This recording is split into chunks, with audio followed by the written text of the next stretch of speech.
رسول اللہ صلی اللہ علیہ وسلم کی دعا یہی تھی، اللہم اعز الاسلام عمر بن خطاب او عمر بن ہشام، اے اللہ اسلام کو عزت دے عمر بن خطاب کے ذریعے سے یا عمر بن ہشام ابو جہل کے ذریعے سے۔ تو رسول اللہ صلی اللہ علیہ وسلم نے یہ دعا فرمائی۔ اگلا دن آیا، کفار مشرکین مکہ دار الندوہ میں جمع اور میٹنگ کر رہے اور یہ فیصلہ کیا کہ آج نعوذ باللہ رسول اللہ صلی اللہ علیہ وسلم کو ختم کرنا ہے، یہ روز روز کا فساد فتنہ ختم ہو جائے۔ کون اس کے لیے تیار ہے؟ جب یہ اعلان کیا تو عمر کھڑا ہوا، جیسے ہی عمر کھڑا ہوا تمام مشرکین کفار مکہ نے یک زبان ہو کر کہا کہ اے عمر، یہ تیرے سوا کوئی بھی اور کام نہیں کر سکتا، تو ہی ہمت جرت والا ہے، جاہ و جلال والا ہے، تو ہی یہ کام کر سکتا ہے، نعوذ باللہ رسول اللہ صلی اللہ علیہ وسلم کو ختم کر سکتا ہے۔ عمر میں بھی حوصلہ بڑھا، ہمت بڑھی اور غصہ بھی بڑھا، تلوار نیام سے نکالی اور چل پڑے۔ راستے میں ایک صحابی ملے، پوچھا خیریت عمر؟ غصہ جاہ و جلال دیکھا، تلوار نیام سے نکلی ہوئی دیکھی۔ عمر نے کہا ہاں یہ روز کا فتنہ و فساد ختم کرنا چاہتا ہوں، نعوذ باللہ محمد صلی اللہ علیہ وسلم کو قتل کرنے جا رہا ہوں۔ جب صحابی رسول نے یہ بات سنی، عمر کو نہیں معلوم تھا کہ یہ بھی صحابی ہے، اسلام لا چکا ہے، کلمہ پڑھ چکا ہے، تو اس نے کہا اچھا پہلے بہن بہنوئی کے گھر کی خبر لو۔ حضرت عمر بہن بہنوئی کے گھر کی طرف گئے، غصہ مزید بڑھتا چلا گیا، جا کر دستک دی۔ اس وقت حضرت خباب رضی اللہ عنہ، عمر کی بہن فاطمہ رضی اللہ عنہا اور عمر کے بہنوئی حضرت سعید رضی اللہ عنہ، ان کو قرآن پڑھا رہے تھے۔ یہ آواز عمر کے کانوں میں پڑی، غصہ مزید بڑھ گیا، دروازے پہ دستک دی۔ بہن سمجھ گئی یہ غصیلا انداز عمر کا ہی ہو سکتا ہے، حضرت خباب رضی اللہ عنہ کو چھپا دیا، دروازہ کھولا، دروازہ کھلنا تھا۔ عمر نے پوچھا بتاؤ کیا پڑھ رہے تھے؟ کہا ہم ایمان لا چکے ہیں، مسلمان ہو چکے ہیں۔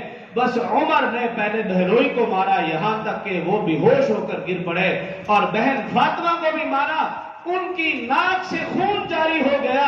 بہن نے کہا ہے عمر، جس ماں کا دودھ تو نے پیا ہے میں نے بھی اسی ماں کا دودھ پیا ہے، اگر تو اپنے کفر میں پکا ہے میں اپنے ایمان میں پکی ہوں۔ اب جان تو جا سکتی ہے لیکن ایمان نہیں چھوڑا جا سکتا۔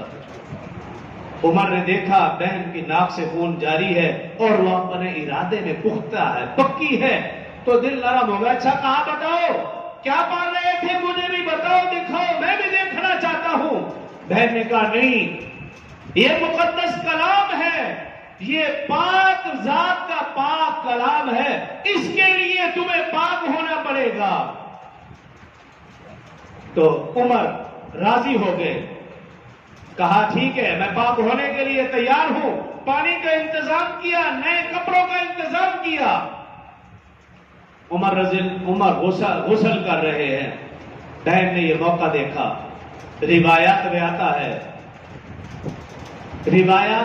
ہے کہ بہن نے یہ موقع مناسب سمجھا، خود بھی وضو کیا اور وضو کرنے کے بعد مصلی بچھایا، سر بسجود ہو گئی، کہا اے باری تعالی میں نے اپنے بھائی کے جسم کو پاک کر دیا ہے، اے مولا تو عمر کے دل کو پاک کر دے۔ یہ دعا کی۔ عمر جیسے غسل کر کے نکلے، جسم بھی ٹھنڈا ہو چکا تھا، دل بھی ٹھنڈا اور نرم ہو چکا تھا۔ کہا بتاؤ کیا پڑھ رہے تھے؟ عمر کو تو پڑھنا نہیں آتا تھا۔ روایات میں آتا ہے کہ عمر کی بہن فاطمہ رضی اللہ عنہا نے پھر قرآن پڑھا، سورہ طٰہٰ کی آیات مبارکہ 16 سپارہ تلاوت کی، اور آپ غور فرمائیں بہن فاطمہ کا انداز کیا ہی سوز و گداز والا، اور دل میں کیا ہی نرم ہوگی کہ بھائی کو مسلمان کرنے جا رہی ہے، کس انداز میں قرآن پڑھا ہوگا۔ روایات میں آتا ہے کہ بہن قرآن پڑھ رہی تھی، عمر کی آنکھوں سے آنسو جاری تھا۔ جب اس آیت پر پہنچی اننی علی اللہ لا الہ الا انا فاعبدنی واقم الصلاۃ لذکری، عمر نے کہا بہن بس کر، اس سے زیادہ سننے کی مجھ میں تاب نہیں ہے۔ عمر کا دل نرم ہو چکا تھا، عمر کے دل کی کایا پلٹ چکی تھی، جاہو جلال والا چہرہ اب ملال والا بن گیا تھا. کبھی افسوس ملتے ہوئے رسول اللہ صلی اللہ علیہ وسلم کے آستانے کی طرف روانہ ہوئے. صحابہ کرام کی نظر پڑی، عمر آ رہا ہے، تلوار نیام سے نکلی ہوئی ہے. صحابی نے بھر کر دروازہ بند کیا.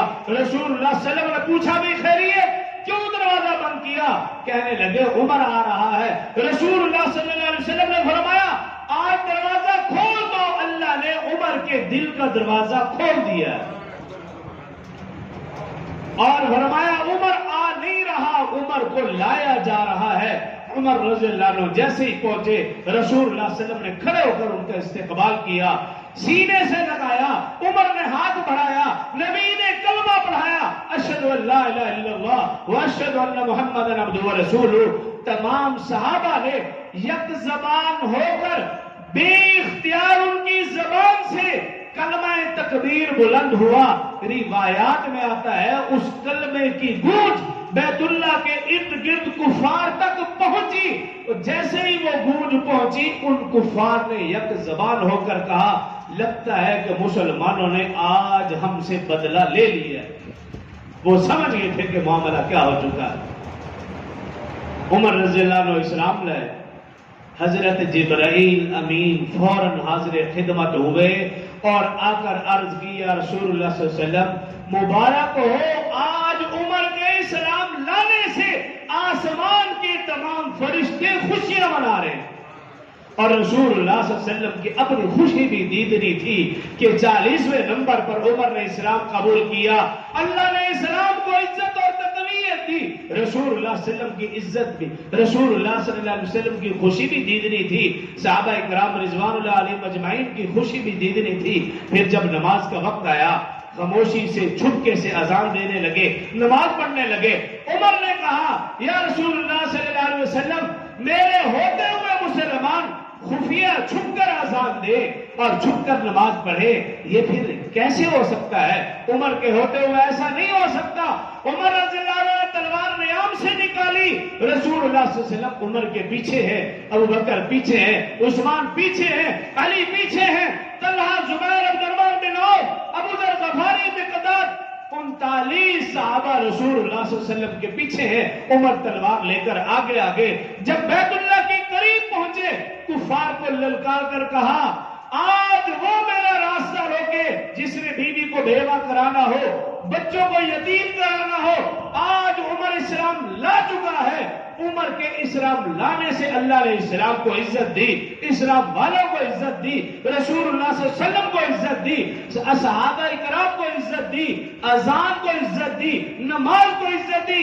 یہ مرتبہ اور مقام ملا تو عمر کی وجہ سے، اور عمر کو جو مقام مرتبہ ملا وہ اسلام لانے کی وجہ سے.